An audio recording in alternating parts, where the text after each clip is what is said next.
बऱ्याच ठिकाणी सबस्टेशन मंजूर आहेत, परंतु जमिनीचा अभाव आहे, फंडचा अभाव आहे. जव्हारमध्ये जामसर बोराळेला आपलं एक सबस्टेशन उभं आहे, तिथे लवकरात लवकर कार्यान्वित होणं गरजेचं आहे. ज्या ज्या ठिकाणी सबस्टेशन फीडर्स नाही आहेत आणि पावसाळ्याच्या अगोदर वादळ आल्यानंतर झाडं पडतात, फांद्या पडतात, पोल वागतात आणि जिथे 10 ते 12 किलोमीटरला स्विचिंग स्टेशन पाहिजे ते आता 24 ते 25 किलोमीटरला आहे. एवढं पेट्रोलिंग करता करता MSCBच्या अधिकाऱ्यांची खूप धावपळ होते आणि त्यामुळे हे प्रायोरिटी या वर्षात घ्यावी असं मला वाटतं.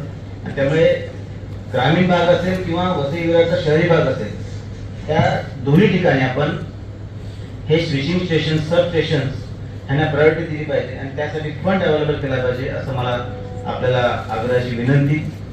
दुसरं महत्वाचं, साधारणतः 4-5 वर्षापूर्वी आपल्याकडे 165 अनकनेक्टेड गावं होती, जी आता 45 वर आलेले, परंतु बऱ्याच ठिकाणी अजूनही पावसाळ्यामध्ये संपर्क तुटतो.